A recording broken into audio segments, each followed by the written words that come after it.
Welcome back, everyone. It's Charlie. This will be my full Penguin episode 5 video. There are a whole bunch of Batman Easter eggs, references. We'll break it all down. If you're brand new to the channel, be sure to subscribe to get all the episodes.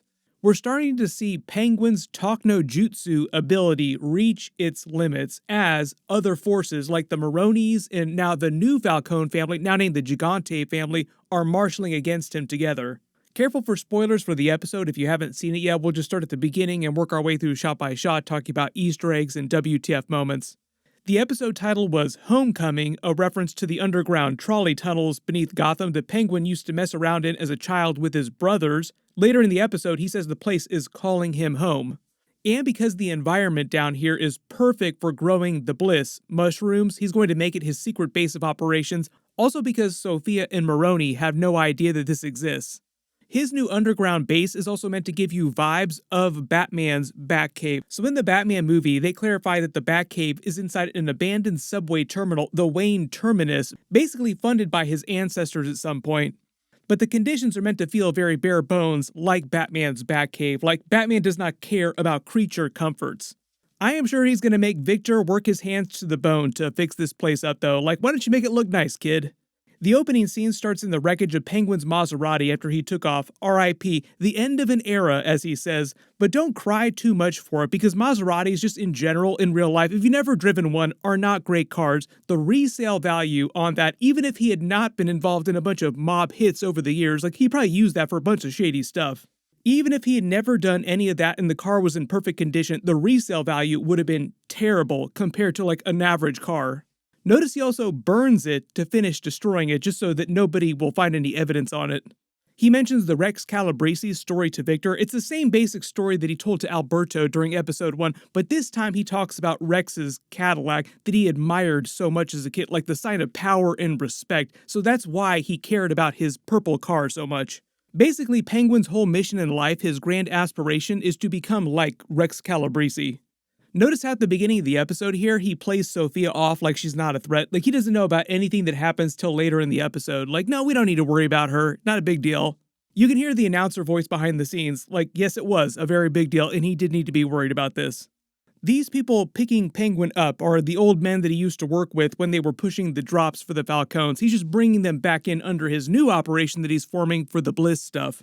Their big problem at the beginning of the episode is trying to get the Bliss back from the Maronis who took it from him when they hijacked them at the end of last week's episode. Their big weakness, as he says, is Maroni's son, Taj, who seems like the world's biggest douchebag influencer. Of course he has a TikTok account. What an idiot. Even though you might feel a little bit bad for him burning alive during the episode, Penguin going really hard this episode. They generally made Maroni's son seem like the world's biggest idiot.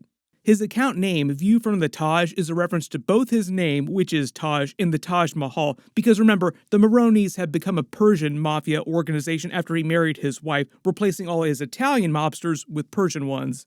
Even though his wife and his son die in this episode, like he's not changing up his organization, they just formed an alliance with Sophia's new crime family, the Gigantes.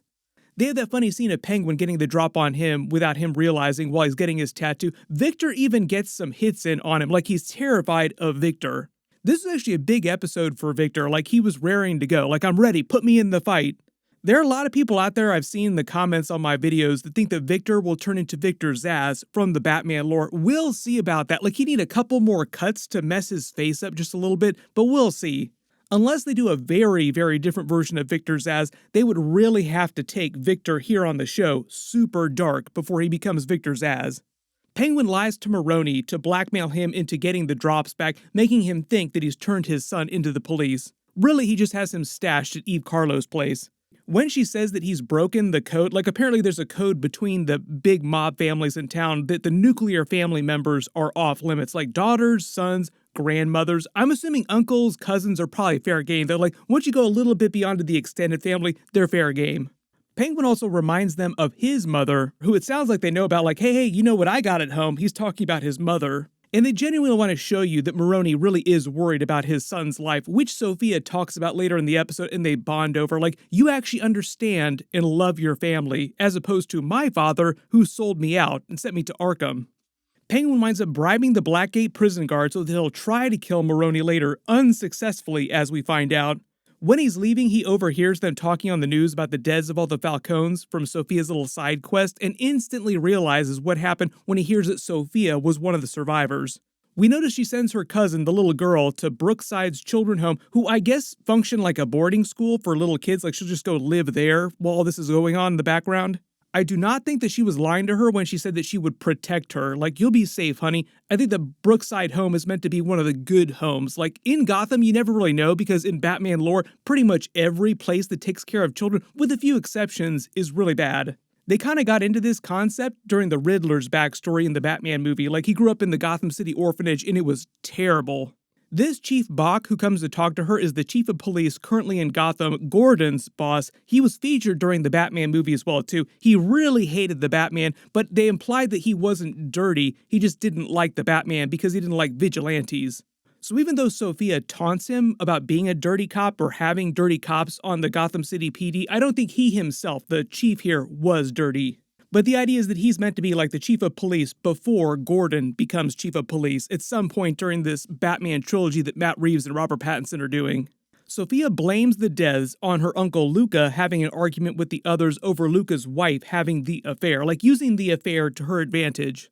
And because Johnny Vitti survived, but they can't find him, they now suspect him, which is what she wanted, because the whole idea is that most of the city still thinks that she's a serial killer, so she doesn't want to throw suspicion onto herself.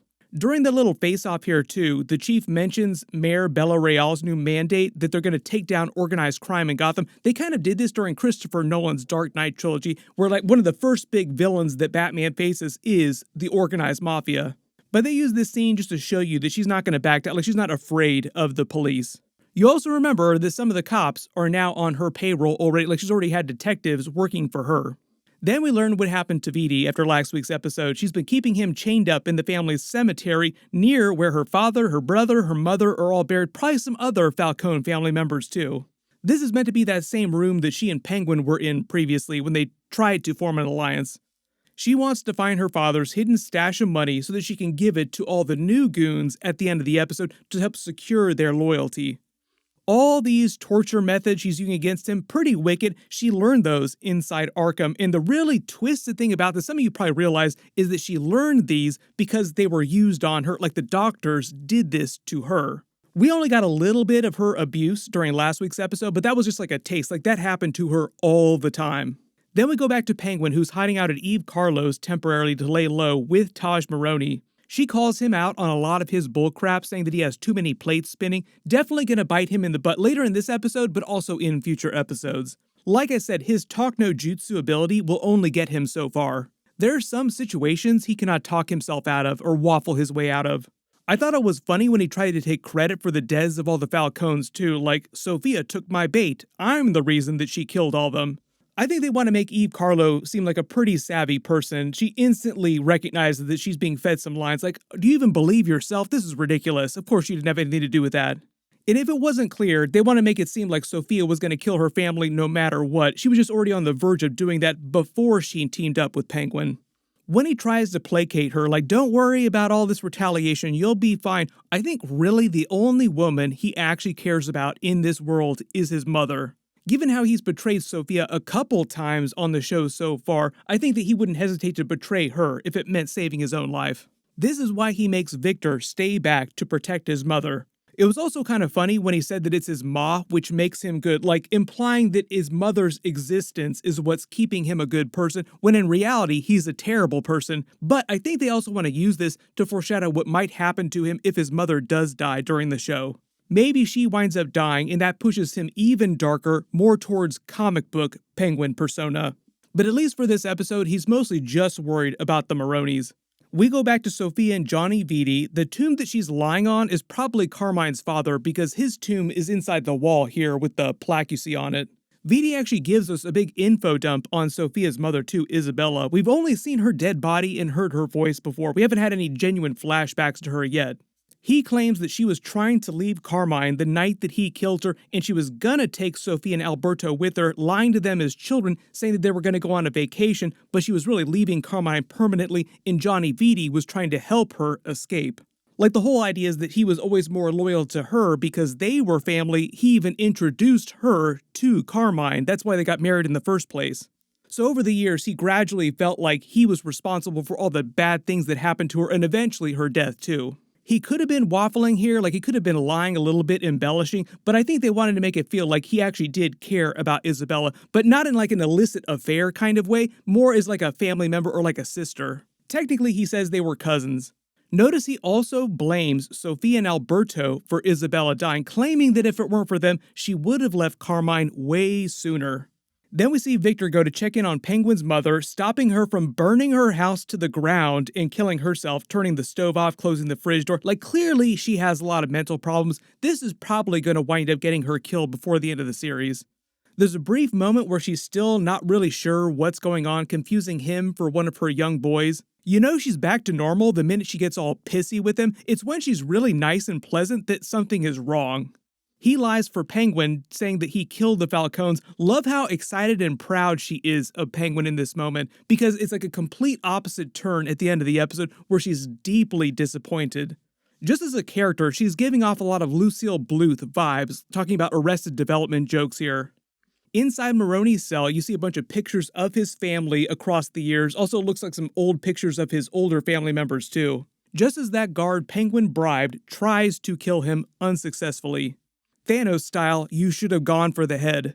Then during the exchange, we learned the reason why Maroni's son is wet isn't because he's soaked in water, it's because Penguin doused him in gasoline, burning both him and Maroni's wife alive. R.I.P. Look at how pleased Penguin is when he sees them burning. That is a sadistic smile right there. This is probably one of the most evil things that Penguin has done on the show so far. We will see if he tops this by the end of the episodes. There's a couple funny moments when he drives away too. The Don Mitchell billboard in the drops are a callback to the Batman movie. He was the corrupt former mayor of Gotham that was running against Bella Real, the person who the Riddler killed during the movie for being corrupt. They get away with the Bliss, but find out that most of it has been destroyed because it's dried out, except for 2 canisters. The idea now is that they need to either grow more or find another connection inside Arkham on their own, because that was Sophia's whole job. She was the person that had the connection in Arkham. Based on the way the episode ends with them in that really humid underground environment, it seems like they're going to try and just grow more. We get that standoff between Maroni and Penguin telling him he is cooked, like you are done. Then we go back to Sophia and she's looking all nostalgic. She's meant to be inside her mother's former room, going through her mother's former clothes. That's why she turns over the label and it says Isabella Gigante. That's her mother's maiden name. In the comics, Sophia's based on the character from Batman The Long Halloween and Batman Dark Victory. In that comic book, she was actually married to a Rocco Gigante character. I don't know if he's going to be a character on the show though. Not expecting Sophia on this show to get married anytime soon, and Julian Rush is the only person she's implied to have any kind of relationship with.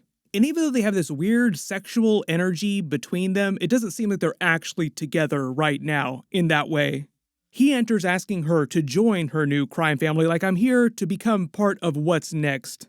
She holds her first meeting as boss, immediately telling everyone the truth about killing the family and then killing Vitti on the spot to assert her dominance, and basically tries to win everyone's loyalty by being honest with them and making them feel like they'll be seen in a way that they weren't under her father Carmine or Luca. Heralding the dawn of a new era by renaming the crime family after her mother's maiden name, Gigante. Like, she's going by Sophia Gigante now. She's not thinking of herself as a Falcone anymore. The Falcone family is dead. All hail the Gigantes. She also claims that the war with the Maronis is pointless. She plans to end it soon with the Alliance. Then gives everybody a big bag of cash.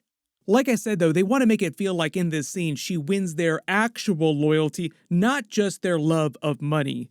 We then find out that Victor has taken Penguin's mother to Crown Heights, the place where Victor is from. Also, Penguin is from a similar area too. He talked about to him previously. There are a couple very dark, nostalgic moments in this episode where he talks about the ill fate that befell his brothers and his father. Like something really terrible happened to them when they lived in this area. Ironically, they show you the Bella Real poster, like real change. It's still a total mess from the Riddler's attack flooding the city, and there has been no actual change. Like, that's the irony. One of the darklier, funny moments about the Riddler's whole attack is that he was trying to take down a lot of corruption in a lot of the really rich people in town, but what he wound up doing actually is hurting the poorest people in the city more. because all the places that were hit hardest by him flooding the city were the poorest areas. All the rich people that he was really trying to go after lived in completely different parts outside the city. So it's one of those situations where the Riddler did like the opposite of what he was trying to do. To be fair though, he did kill Carmine Falcone, so at least he got that part right. Victor clocks one of his former friends, Squid, looting nearby, who he doesn't want to see him, but does wind up seeing him go into the building, so that'll probably pay off in next week's episode. I'm guessing the reason why she actually brought stuff from her house here, like the lamp and the box of children's belongings from Penguin and his brothers, is just because she wanted to make her new place feel like home and just make her feel more comfortable. Sometimes you'll see that in much older people who have to move to a different place temporarily, or people with mental problems like she has. Generally, it seems like she gains a lot of comfort from keeping these things around her, like she was pawing through them when Victor found her. She says this place reminds her of the place where she gave birth to Penguin and his brothers a long time ago, and absolutely hates it and hates the area that they were from. The way they've been talking about Penguin's backstory, they just imply something really, really terrible happened to his family when he was younger, and eventually they all died, leaving just him and his mother. Eve Carlo then basically breaks up with them. They were kind of together, but it was more of an alliance than it was just like a sexual relationship. But she breaks up with him because she just can't handle all the craziness. Like, look, you're kind of on the outs. It seems like you might die pretty soon, so I'm not going to go with you just because it seems like a bad move on my part. But the way she tries to placate him, saying, oh, you'll be back on top in no time, maybe she does believe that, or maybe she's just trying to get rid of it. Like, okay, yeah, let's just get out of here. Either she'll rejoin him by the end of the series, or she'll wind up being killed herself. We'll see. Sophia then makes her alliance with the Maroni. They bond over their hatred of Penguin. We will see how long their alliance lasts. You also notice when she sits down, she uncovers her shoulders like she's bearing all of her skin up here to show her scars, as if she's not afraid of them. I think just to show how tough she is, that she survived all this inside Arkham. Maroni then talks a little bit about the history between him and Carmine in the way that they've always been at war and how different they are. Like, he actually loved his family, whereas he always saw it as the Falcones eating their young. And if you think about it, they kind of did do versions of that. Like, Carmine framed his daughter for all of his killings and put her inside Arkham and killed his wife. Penguin comes back to Victor's hideout, and there's a brief moment where his mother just absolutely talks down to him, like, how dare you fail me? Like I said, a lot of Lucille Bluth energy here, like world's worst mother energy. Notice how she insults him using his father, like, you're just like your father, as if something terrible happened to him, like he had big dreams, but he failed hard and it got him killed. Penguin's like, I'm not like him at all. There have been so many references to what happened to his family members that died. We'll have to get some sort of flashback at some point in a future episode. He goes through the box of his childhood belongings. The baseball glove belonged to his brother Jack. The other brother Benny did not play baseball, and he finds the subway token, giving him the idea for the new underground hideout. When they're walking through the tunnels and he stops and stares really weirdly at one of the doors, I think maybe his brothers or one of his brothers died down here in the tunnels, just because he said they got into so much trouble down here. He explains the history of the trolleys, how they stopped after Gotham got really corrupt, all the politicians. Basically, that's all the stuff that Carmine was doing back in the day with the Wayne Foundation, basically buying off all the other politicians and the judges, like everybody in Gotham. It's meant to be a parallel for what happened to the Gotham City orphanage and like all the benevolent things that the Waynes were trying to fund before they died. Like I said though, this underground base that he's going to be creating here is meant to give you vibes of Batman's Batcave inside the abandoned subway terminal. And when he says this childhood playground of his was calling him home, like calling him back, it gives the episode its title, Homecoming. So we're a little over halfway through the season, and things are just heating up now with Sophia and Maroni. We will see how they end the series, because Matt Reeves explained that the end of the series is meant to directly set up the beginning of the events of the Batman 2 movie, which it sounds like, based on the timeline right now on the Penguin, will take place in the winter. Like Batman 2 will be a winter movie, just like Batman Returns was. Everybody really hoping for Mr. Freeze and a lot of cold-based Batman villains to show up. We'll see about that. There have been a lot of rumors about who the villains of the Batman 2 are going to be. Pretty solid episode overall. If there are any Easter eggs or references that you spotted that I didn't talk about during the video, just write them below in the comments. In my full episode 6 video, we'll post next week after they release it. Really big reminder that Venom: The Last Dance is coming out this week. My review video should post on Wednesday as soon as they let us, so be sure to enable alerts for my channel so you don't miss that. And my full post-credit scene video, Easter eggs for all that stuff, will post after it actually comes out later this week.